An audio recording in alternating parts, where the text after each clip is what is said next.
informes. A gente vai dar informes. A diretoria do Sindjuf esteve presente essa semana passada na cidade de Simões Filho e na cidade de Feira de Santana e Alagoinhas. 834. A gente fez informes aos servidores, fizemos assembleia setorial em Feira de Santana e assembleia setorial também em Alagoinhas. Eu vou dar informes sobre a assembleia setorial em Feira de Santana. Eu vou fazer informe de Alagoinhas também. Em Alagoinhas, a gente foi presenciar em Alagoinhas uma reforma do prédio que está acontecendo lá, em Simões Filho. Uma reforma do prédio que está acontecendo em Simões Filho e que trouxe alguns prejuízos da saúde dos servidores naquele momento. A gente pediu que os servidores falassem sobre o assunto. Eles usam máscara atualmente, ainda estão usando máscara, e a gente vai solicitar, inclusive, ao tribunal um laudo ambiental de trabalho desses servidores no período. Porque a gente entende que nesse período houve um prejuízo à saúde dos servidores, como poeira, expostos lá, aquele movimentação de átomos e tudo mais ali dentro daquele interior. Então a gente vai solicitar isso ao tribunal, à Comissão de Saúde, esse laudo ambiental desse período em que os servidores estão expostos a essa reforma do prédio do TRT de Simões Filho. 835, guichê 3. Bom, estivemos também em Feira de Santana e fizemos também uma assembleia setorial em Feira de Santana. A Assembleia de Feira de Santana a gente fez informes, principalmente Jefferson também fez informes, nós também fizemos informes. O informe que nós demos foi relacionado mais à questão do PL, da aprovação do PL. Vocês sabem que foi uma dificuldade muito grande a aprovação do PL. Foi assim, foi algo assim de final do segundo tempo na prorrogação.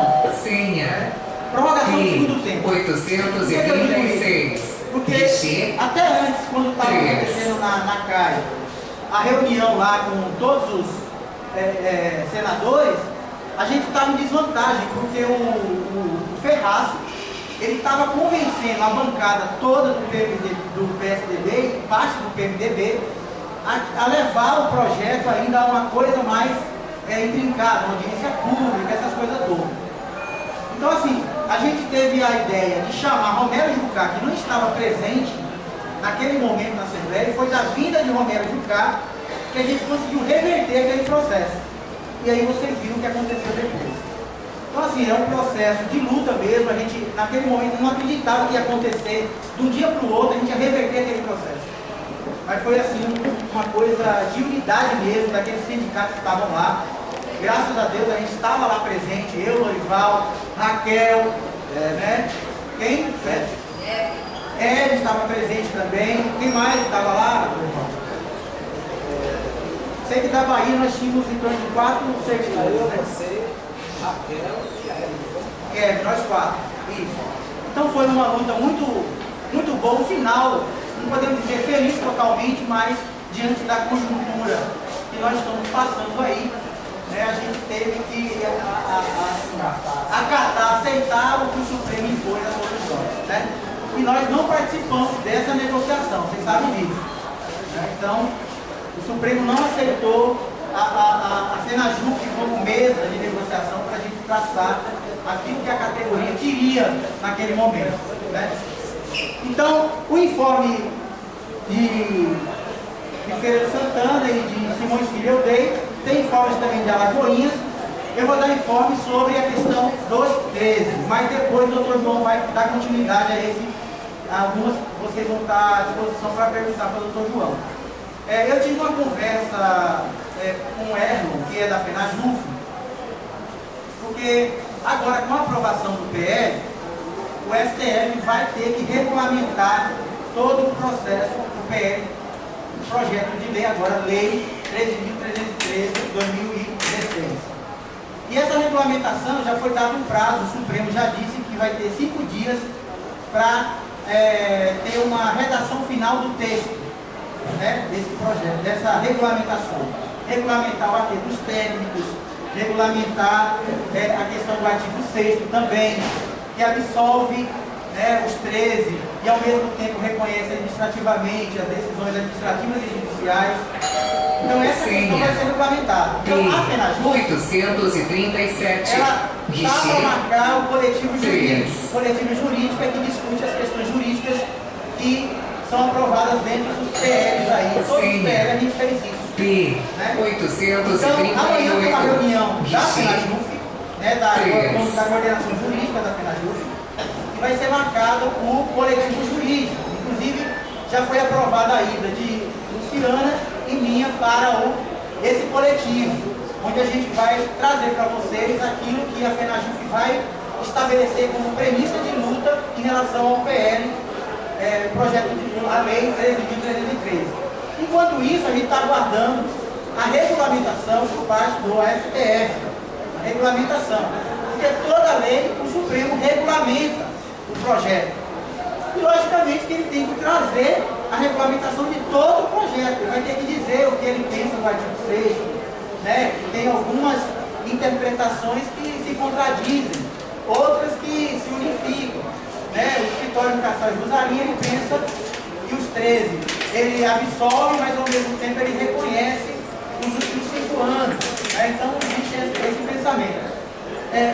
Lorival vai dar informe sobre a questão de Alagoinhas, né? Quem tiver informe, dá o nome aqui para ela anotar, entendeu? E aí a gente vai dando encaminhamento e depois a gente vai encaminhar. Se vocês tiverem alguma pergunta, anotou o João para fazer. Boa tarde, pessoal. Eu vou, essa parte de informe eu vou ficar comigo e o João, porque o João teve lá, ele cuidou da parte jurídica lá. Primeiro. Foi isso? Foi. Bom, então é o seguinte, a Assembleia em Alagoinhas, a gente contou com a presença do pessoal da Justiça do Trabalho e da Justiça Eleitoral, porque o pessoal da Justiça Federal considerou que a inviabilidade de participar, porque a grande maioria do pessoal da Justiça Federal mora em Salvador e trabalham às sextas pela manhã para viajar lá. E aí o pessoal de Federal não pôde participar. Mas a Assembleia foi muito positiva, o pessoal do interior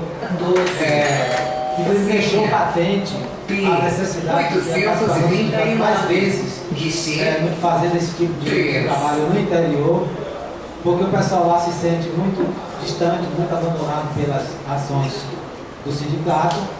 Houve muita reclamação nesse sentido, muitas delas justas, algumas injustas, mas nós soubemos contornar a situação, conseguimos filiações, que naturalmente é a consequência do trabalho que se faz no interior. E o advogado Dr. João deu os informes sobre os processos judiciais e orientou o pessoal como se conduzir nas questões de interesse pessoal e coletivo. Boa tarde. Vou começar com as perguntas. Alguém tem algum questionamento acerca de eventuais ações que a entidade está movendo, enfim?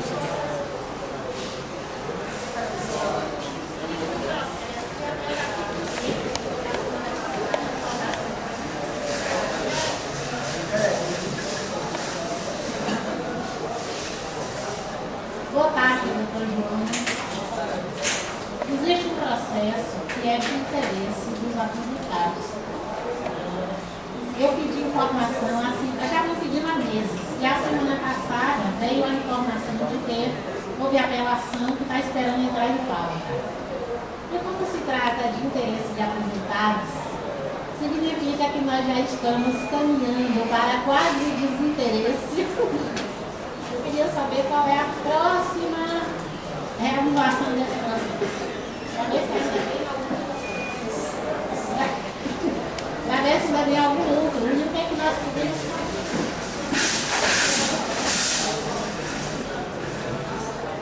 Inicialmente, a regra do CPC em relação à movimentação dos processos vai de acordo com a ordem de conclusão. Bom, tem sido mitigado esse regramento. Mas o que é o grande problema nos tribunais regionais federais em relação aos processos de aposentados é que, se de um lado eles gozam de preferência e prioridade, né, no julgamento, por outro, há uma questão que acaba fulminando essa prerrogativa processual, que decorre da divisão das turmas de acordo com a matéria. Por exemplo, no Tribunal Regional Federal da Primeira Região, a primeira e segunda turma, elas são destinadas a julgar processos de natureza previdenciária. Quase sempre aposentados com mais de 60 anos, que, né, gozam da prioridade na tramitação processual, aposentadorias por invalidez. Então, assim, são duas turmas destinadas ao julgamento de processos em que todos têm prioridade. Então, assim, como é que vai se materializar uma prioridade dentro de um grupo que todos têm prioridade? 796. Inevitavelmente acaba caindo na questão. Mas infelizmente eles não aplicam a questão da ordem de idade, porque tem ações que são coletivas, e aí o tempo para se fazer essa triagem acaba sendo um tempo perdido, acaba obedecendo realmente à cronologia de conclusão. Até porque na Justiça Federal, quando a gente cadastra um processo, se é em nome da entidade, quem figura como autor é a entidade, o CNPJ da entidade. Não aparece lá no registro o nome dos substituídos. Se é pessoa física, na hora do cadastramento do processo, pelo menos até então, não se cadastra a data de nascimento. Porque se assim o fizesse, já seria um critério que o próprio sistema automaticamente, né, faria uma classificação, né, de ordem de julgamento segundo a idade da parte. Então, assim, pela experiência dos meus processos pessoais, ele está lá em Brasília, ainda é novo. Ainda é novo. Eu tenho um processo de 1999 que a apelação ainda não foi julgada no tribunal. Então, é uma das coisas que, quando a parte pergunta ao advogado, assim, qualquer um que estimar o prazo é temeroso. É temeroso, porque no andar da carruagem, eu diria que o advogado é responsável por 20% ou no máximo 30% do tempo de duração do processo. Porque nem tudo que é feito no processo depende do advogado. 551. Tem muito do que é feito no processo que não depende do advogado, que é feito no magistrado, que não tem prazo no juiz, né? A gente sabe na prática que o magistrado não tem prazo para julgar. A gente pode até tentar pedir uma preferência, ir no CNJ, mas assim, nada que nos garanta uma efetividade em relação à questão da celeridade processual. Mais alguma pergunta? Senha IP 551. Guichê 17. Boa tarde. Em relação aos 13, né, que foram explorados, não houve veto no PL. Se o sindicato, o que o sindicato acha em relação a isso? Se há possibilidade ou não da conquista? Eu vou aproveitar o ensejo para, antes de responder essa pergunta, ler o texto do artigo 6º, como ele passou lá na lei 13.317. Bom, diz assim sua redação: a vantagem pecuniária individual, instituída pela lei nº 10.698, de 2 de julho de 2003, e outras parcelas que tenham por origem a citada vantagem, aqui ele está dizendo que são a concessão do reajuste 13.23, concedidas por decisão administrativa ou judicial, incidentes sobre os cargos efetivos em comissão de que trata esta lei, ficam absorvidas a partir da implementação dos novos valores constantes dos anexos 1 e 3 desta lei. Minha análise: não é um reconhecimento assim escancarado, mas é como se dissesse assim: olhe, aquela parcela, na eventualidade de ter uma decisão administrativa ou judicial que conceda, fica absorvida. Então, assim, a lei não quis, né, digamos assim, de maneira expressa reconhecer, mas dá a entender que a parcela pode ser absorvida. Assim, que a parcela, em sendo concedida, está sendo absorvida. E, obviamente, se existe essa previsão, é porque ela pode ser concedida, seja por decisão administrativa, seja por decisão judicial. Uma série de desdobramentos que podem vir desse texto. Inclusive, se é reconhecimento administrativo ou não, porque sendo reconhecimento administrativo a renúncia da prescrição, paga-se os últimos 5 anos, aguarda-se, demanda-se em juízo. Senha.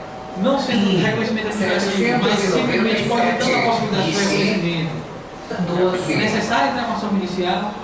Quem não tem ação judicial, entra com ação agora para pegar os últimos 5 anos. Ou aproveita o ensejo, que o sindicato tem várias demandas dessa natureza, né? E aí, pega a carona das ações do sindicato para tentar pegar o retroativo todo, desde maio de 2013, que a vigência da concessão da VPI foi a partir dessa data. Então, assim, há uma série de opções. Não há um posicionamento unívoco em relação à matéria.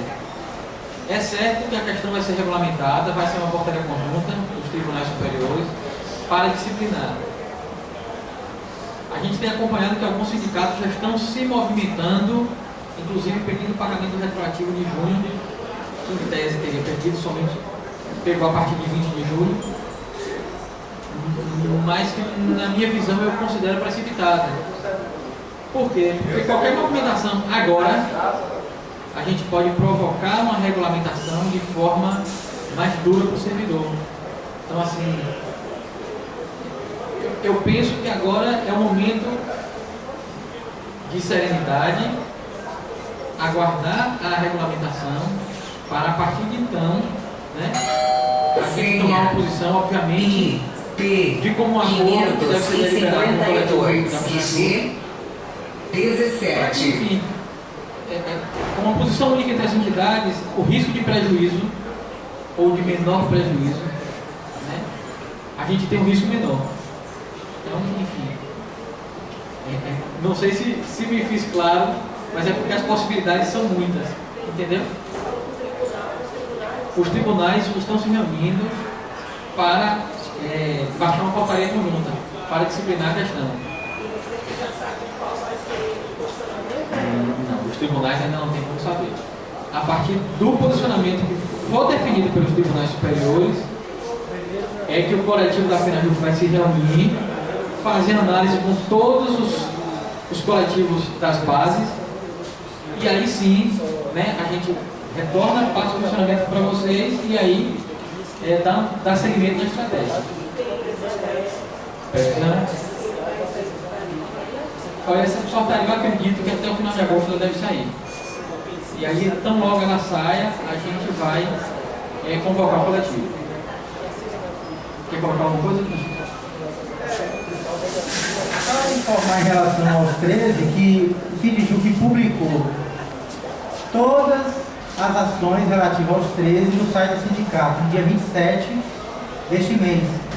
Por que a gente publicou? Porque são ações coletivas, né, que já andam. Na capital nós temos ações que preenchem totalmente esse vazio, né, esse espaço entre a prescrição quinquenal, que é a data do processo administrativo dos últimos 5 anos para trás, e depois ainda também o de 2003 até a data do processo administrativo. E ainda bem que tem isso, porque em função do prejuízo sofrido em relação ao processo da ANAJUST, existe uma possibilidade dos servidores de todo o TRT irem para essas ações, né, todos os servidores filiados irem para essas ações, e a gente dá essa proteção que é a obrigação da entidade sindical, né, obrigação nossa mesmo, fazer essa prevenção de cuidado para evitar prejuízos aos servidores. E nós estamos acompanhando para e passo isso, né, de forma bem equilibrada, para evitar que, por exemplo, alguns sindicatos já provoquem a justiça em relação ao mês de junho e mês de parte de julho, em relação à lei que foi aprovada. Você já começa criando, eles vão regulamentar, eles querem regulamentar, para depois a gente tentar fazer um debate na FENAJUF, no coletivo jurídico, né, fazendo de forma equilibrada, consciente. Já sabemos o que o Supremo vai ter, vai colocar na própria regulamentação do próprio Supremo. A gente tem que pegar esses ganchos, né? E só para título de informe, agora no recebimento dessa pequena parcela, eles já fizeram a absorção parcial dos R$59, né? Já fizeram a absorção parcial agora nessa folha suplementar. Se vocês perceberem, pelo menos lá na Justiça Militar, eles já fizeram a absorção parcial proporcional aos 10 dias, descontando, né, do próprio PL. Então o caminho é esse mesmo, né? Vai ser absorvido no mês que vem, os R$59 já vai ser colocado como débito embaixo. Ele vai ser absolvido até o final do PL, encerrar o PL, some de vez, entendeu? E fica tudo. Mas para isso a gente tem que ter essa paciência, essa calma, né, de fazer uma coisa bem feita, porque nós temos muitos direitos em jogo dos servidores.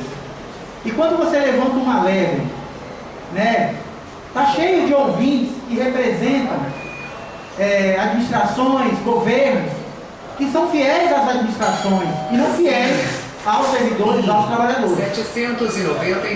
Né? O inimigo está dentro do TRT, está dentro da JM, está dentro da JF, está dentro da Justiça Eleitoral. Não pense que é só os inimigos de fora. Tem inimigos dentro que informam o lado de fora.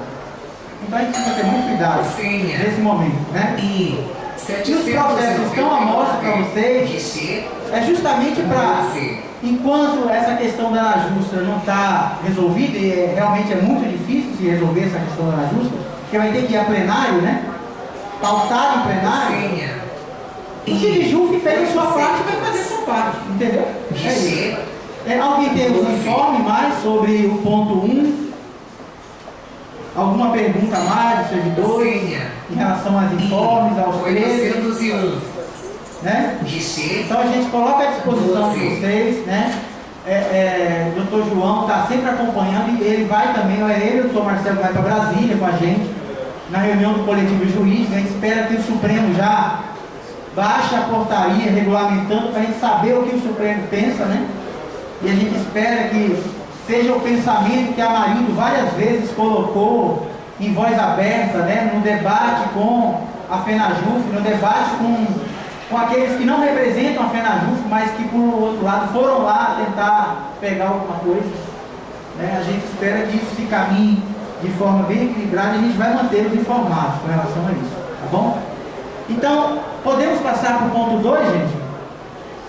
Passamos para o ponto 2 e eu vou deixar... Você tem informe em relação ao ponto 2? Não? 802. Bom, eu tenho informe em relação ao ponto 2. Alguém tem informe em relação ao ponto 2? Lorival? Ponto 2. O ponto 2 é o seguinte, gente. Ações contra os ataques ao TRT. Vocês se lembram que nós aprovamos aqui em Assembleia Setorial e a categoria aprovou a participação no ato aqui que aconteceu há bem pouco tempo.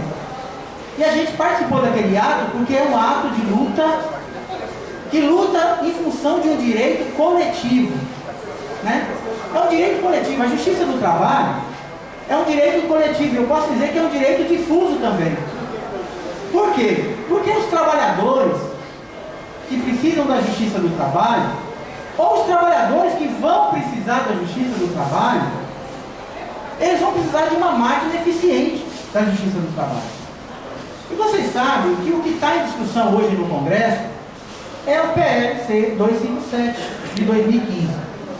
O PLC 257, ele foi encaminhado pelo governo passado e que foi devidamente recepcionado por esse governo que está aí.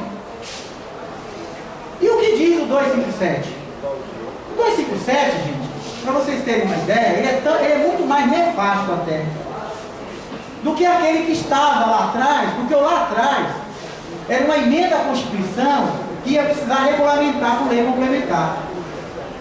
Mas esse não. Na própria lei complementar já vem questões que são auto-aplicáveis aos trabalhadores e aos servidores públicos. Então aquilo que já está auto-aplicável ele não é pior do que aquilo que estava para ser aprovado, ainda pendente de regulamentação, é muito pior do que está aí hoje o 257. Existe uma audiência pública marcada na Câmara dos Deputados. Você sabe a data, Luiz? Tiago informou, Tiago Tavares, pode ser que pode ser uma semana hoje. Não, a audiência pública na Câmara dos Deputados. Não está marcado ainda, está para confirmar. Nós temos uma audiência pública que foi chamada para acontecer na Câmara de Vereadores contra o PLC 257. Vai ser um debate entre representantes do Judiciário, representantes das entidades sindicais, representantes dos trabalhadores, e a gente quer que a base esteja presente. Porque é a conscientização de vocês que vai proliferar o entendimento do mal que faz o PLC 257. Então essa audiência pública, eu peço que vocês fiquem atentos sobre isso, que vai acontecer na Câmara de Vereadores. E nós vamos participar de muitas outras batalhas contra o PLC 257. Existe também, hoje, estava sendo colocado na mídia, a votação do PLC hoje na Câmara dos Deputados. Só que está havendo obstrução por parte do PSOL, por parte de outros partidos também, para que isso não aconteça. Então a gente tem que estar atento e a aprovação do PL, a gente tem que obstruir o máximo o encaminhamento desse PL, a gente tem que conversar com deputados em rede social, falar do mal que ele faz. E esse PL, gente, para vocês terem uma ideia, ele só permite, parece-me, que a contratação só de terceirizados. Ele proíbe a contratação de servidor público concursado. Ele proíbe o reajuste acima da inflação. Ele proíbe o ganho real, para dizer em outras letras, acima da inflação, ganho real. E chega um certo momento que ele proíbe até progressões funcionais. Quem aqui está em progressão funcional, por exemplo? Ou promoção funcional? Chega no segundo momento da segunda etapa, terceira etapa do PL, ele proíbe progressões funcionais. Então ele é tão drástico que ele proíbe o direito adquirido. Porque você progredir na carreira é um direito adquirido que está na lei. Então ele viola o direito adquirido. Então a gente pede a máxima atenção de vocês ao PLC 257, lutar contra esse PL, participar das manifestações de rua, participar da audiência pública que vai ser realizada na Câmara de Vereadores, ficar atento ao que vai acontecer. Por que esse PL ele tem uma possibilidade de aprovação no Congresso Nacional? Porque ele é um PL recheado de promiscuidades políticas. O que acontece com o PL? Ele permite que os estados que refinanciaram suas dívidas lá atrás por 10 anos, eles ganhem mais 20 anos para pagar uma dívida pública que foi originada por má gestão pública. Quem cria dívida pública é o gestor público, não é o trabalhador, não é o servidor, não são os direitos trabalhistas, pelo contrário. E nesse campo, vocês veem que o PL da terceirização, ele de alguma forma também está embutido nesse PL. Porque a única permissão desse PLC é a contratação por terceirização. O que significa que um servidor aposentado é sinal que não vai ter outro servidor para preencher a sua força de trabalho. E aí, quem ficar para exercer a força de trabalho vai sofrer com doenças ocupacionais.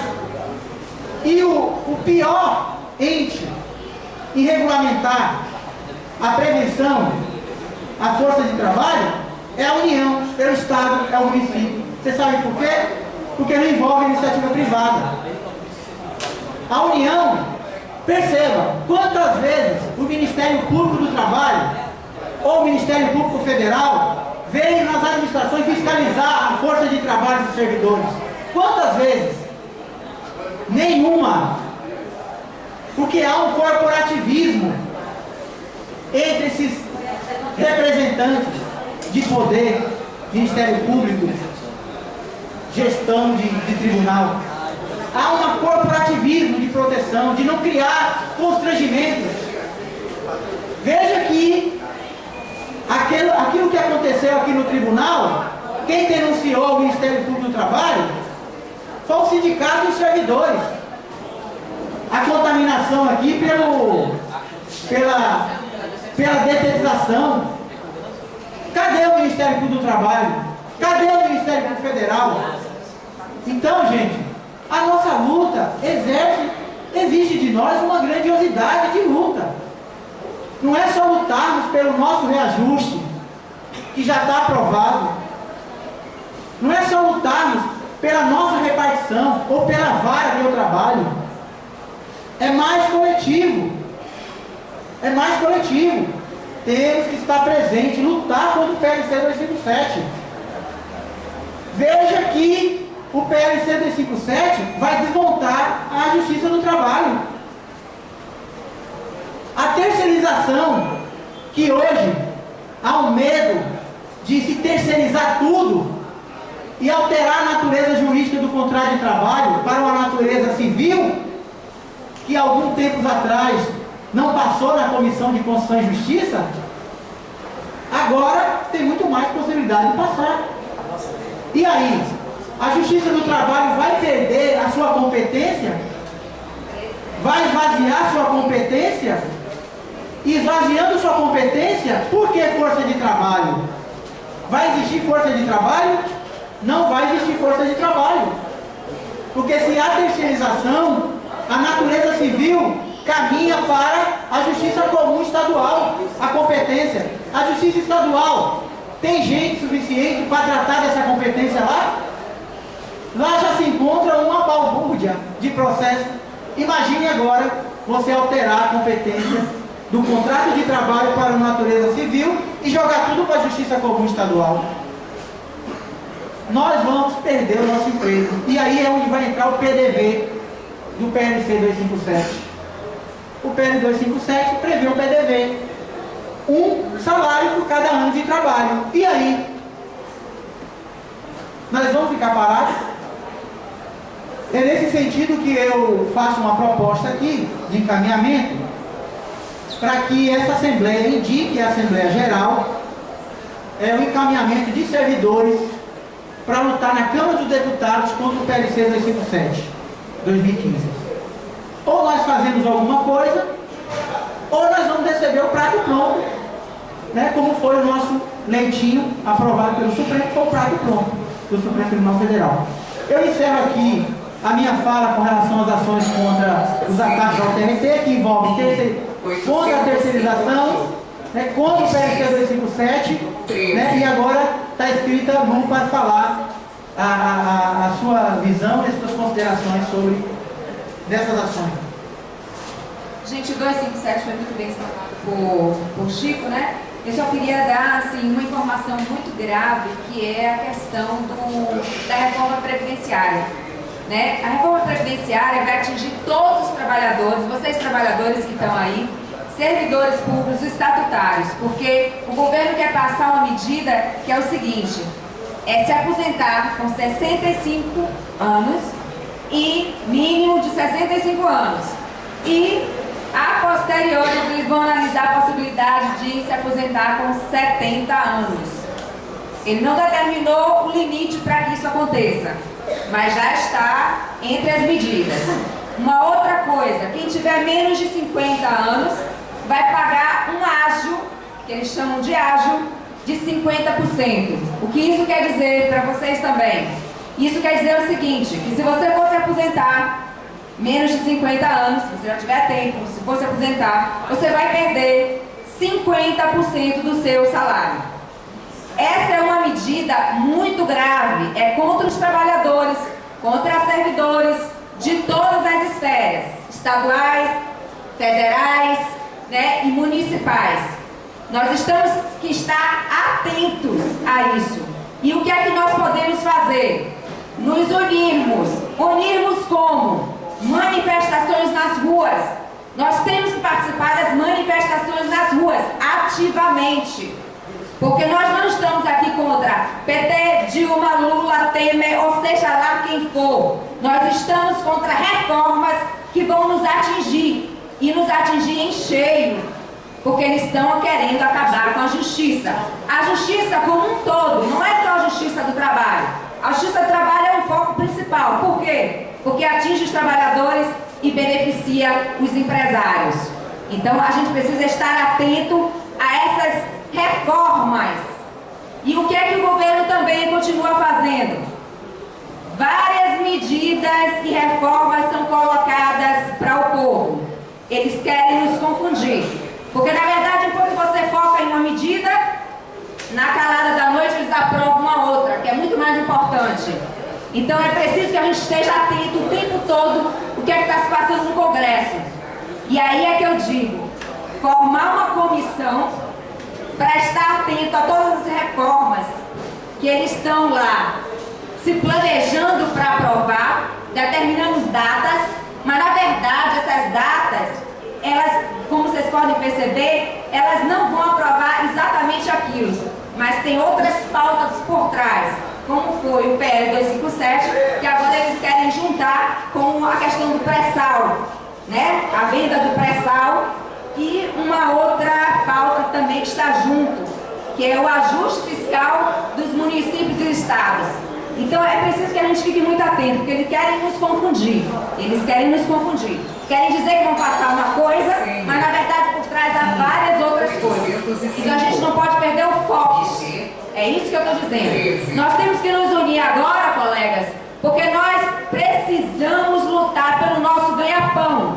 Todos nós aqui somos proletariados. Vivemos de salário. Portanto, aqui não há uma elite. Aqui há pessoas que ganham salário para manter a sua dignidade.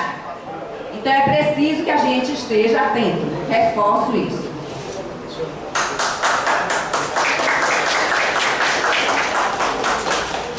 Nosso colega Tiago, quem conhece aqui, Tiago Mimoso, da direção do sindicato, ele está em Brasília nesse momento e ele postou aqui uma mensagem informando que hoje, no período da manhã, tentaram de tudo para obstruir a entrada de pessoas na Câmara dos Deputados e, com o apoio de alguns partidos, como o PSOL, estão tentando obstruir a sessão que está marcada para hoje para votar o 257. Logo em seguida, Tiago informou que, pelo jeito que as coisas estão lá na Câmara dos Deputados, provavelmente esse PL só será votado, provavelmente, semana que vem, mas não está garantido. Se a galera que estiver lá abrir a guarda, eles votam hoje à noite na calada da noite.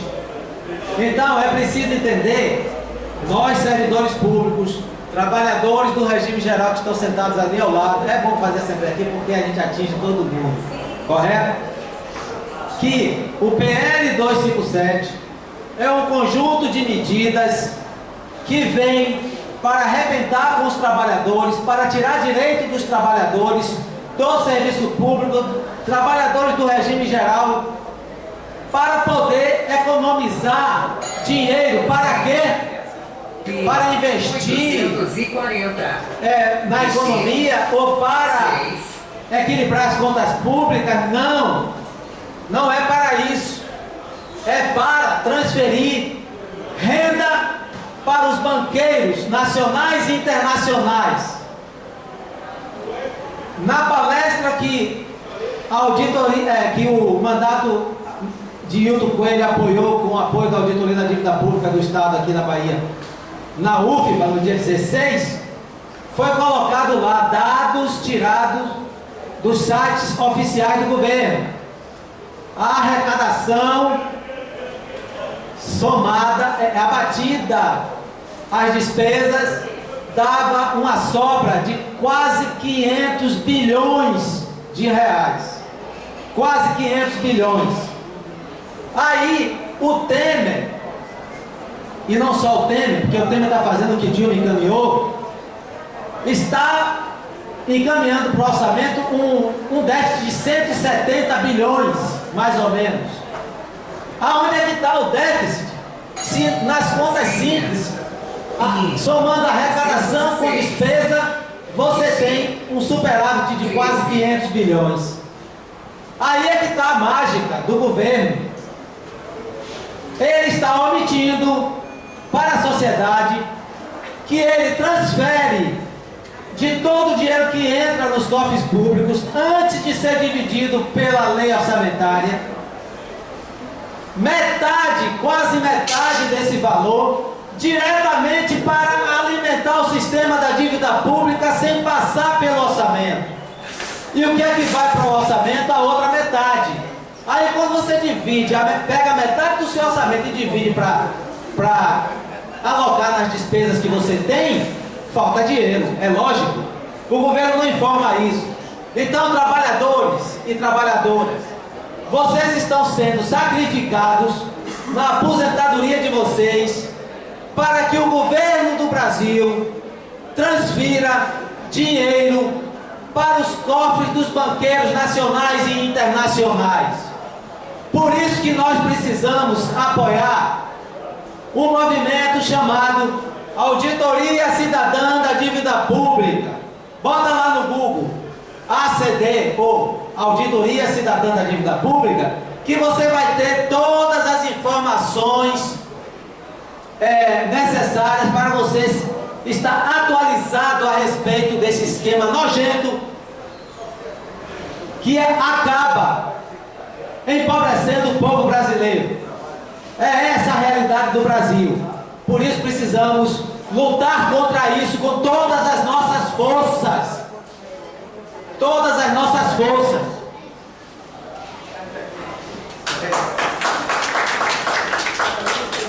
Bem, gente, só ele agora vai falar. Eu só vou dar um informezinho rápido. Quem não se lembra, né? Você também quer escrever? Ah, tá bom.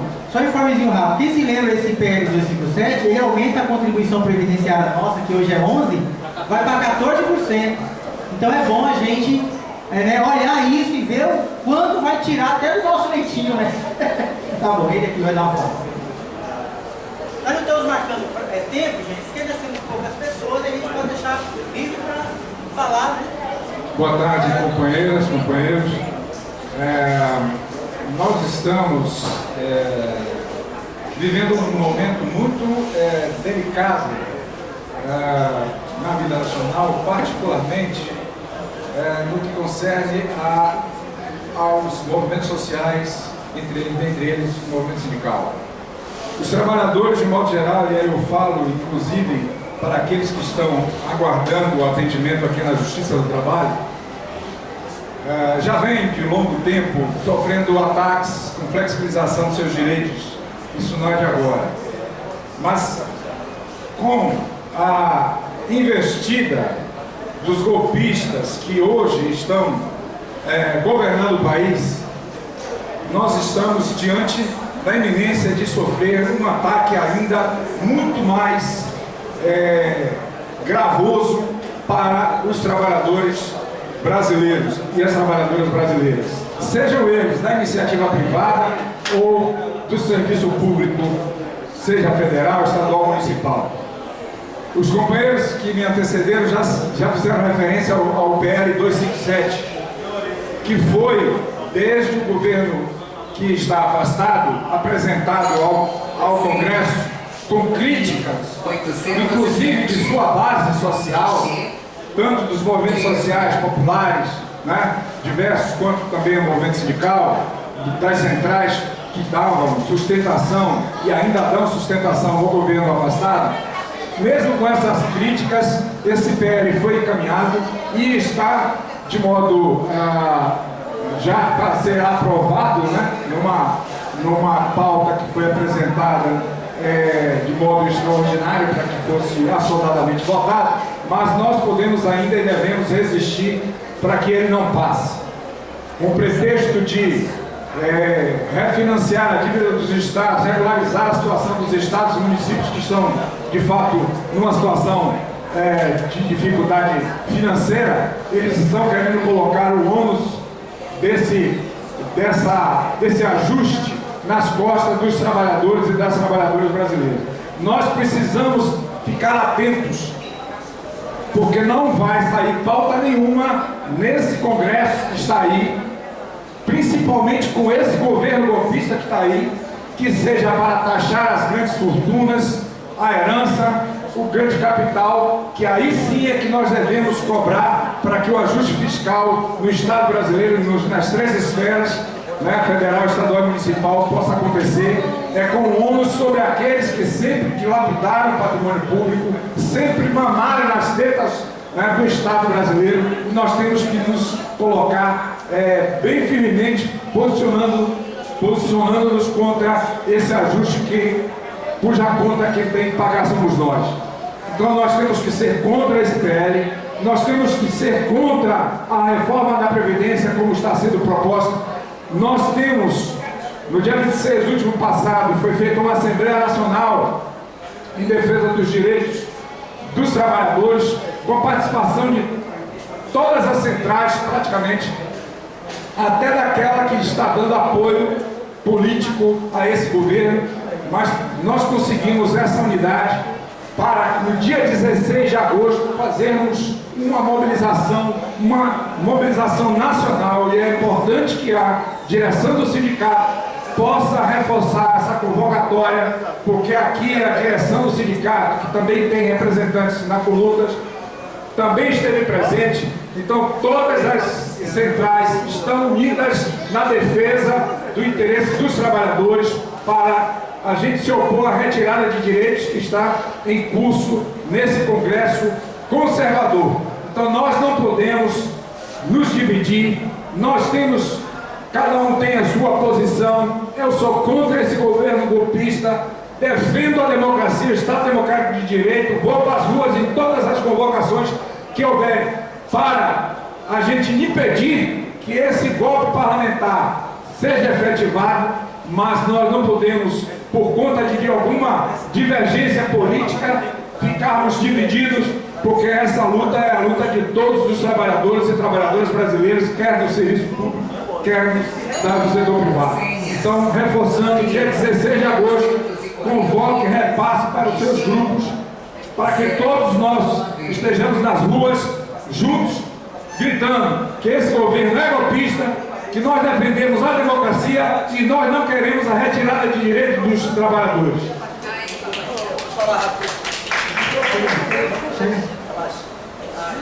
Bom, mais uma fala aí mais um companheiro aqui. Rapidamente, só para reforçar isso aí, a Frente Brasil Popular iniciou a partidária, que era o foco, quando, antes de acontecer esse golpe, se percebeu que estava realmente em todos os direitos de todos os trabalhadores, que a democracia não vinha vindo muito bem. Com a tentativa de entrega do pré-sal, foi o que a grande toque para aparecer a Frente Brasil Popular, foi a entrega do pré-sal para o Zé Serra, né, que começou o movimento dele. Então começou a Frente Brasil Popular, que agora ganhou força. Então ela não defende o partido, e agora inicia também a Frente Brasil dos Juristas pela Democracia. Tem o Povo Sem Medo, né? Brasil Sem Medo. Brasil Sem Medo, então tem várias frentes, todo mundo lutando por tudo isso que está acontecendo. Realmente não existe uma democracia. Eu estava comentando ali como é que um ministro do Supremo faz tão pelo PSDB, defendendo tudo isso, todo mundo fica calado, toda a nossa sociedade.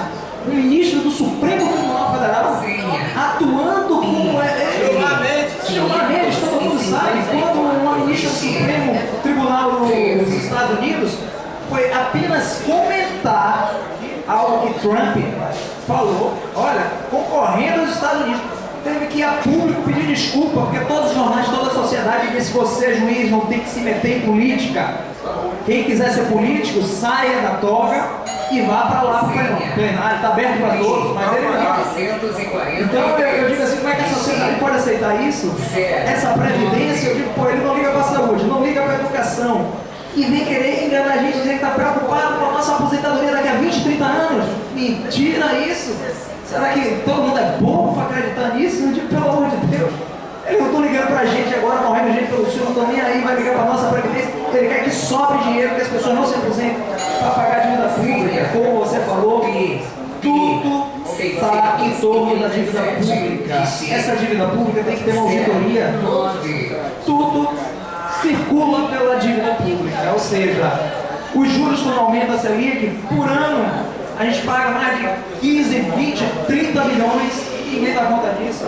só falam sobre os bilhões que se pagam pelo investimento da saúde, pelo social, mas pelo aumento da dívida pública ninguém fala, os juros que a gente paga. Então eu acredito, reforçando aqui, que a gente deve estar muito junto nos movimentos sociais. Eu estou achando muito fraco a rua. Ficamos dizendo, eu não vou apoiar o PT, eu vou apoiar o PSOL, eu estou com a mão de direita. Vamos nos unir. E o que interessa para a gente é contra a reforma previdenciária, é contra o PL, contra o fim. Eles estão dando golpe na democracia. Eu estou falando, não é em Dilma, não é no meu governo, é na democracia, é isso que está todo mundo assustado.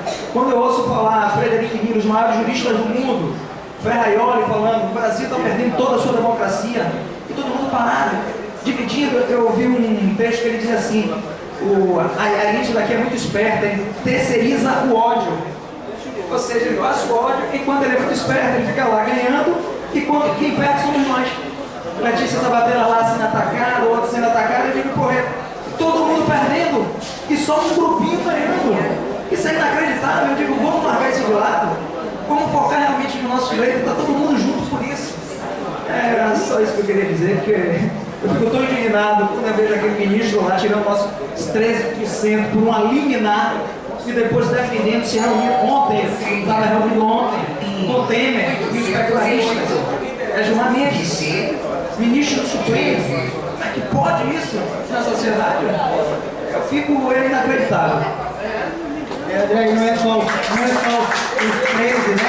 Quem não se lembra que foi Gilmar Mendes que articulou o processo dos quintos para chegar ao Supremo Tribunal Federal, e o processo dos quintos retirou aí direito que era praticamente livre de certo dos servidores. 5 anos! E segurou também durante 5 anos. Para quando veio a crise econômica, ele colocar em pauta e tirar o direito, inclusive agora outra articulação dele em relação ao Supremo. Beleza. Ela vai fazer uma pergunta e depois nós vamos encaminhar as propostas, tá bom, gente?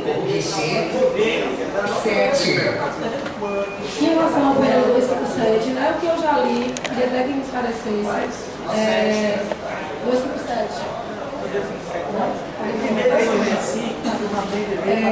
Eu sou completamente contra, é um absurdo, mas eu queria até prestação de informação. Até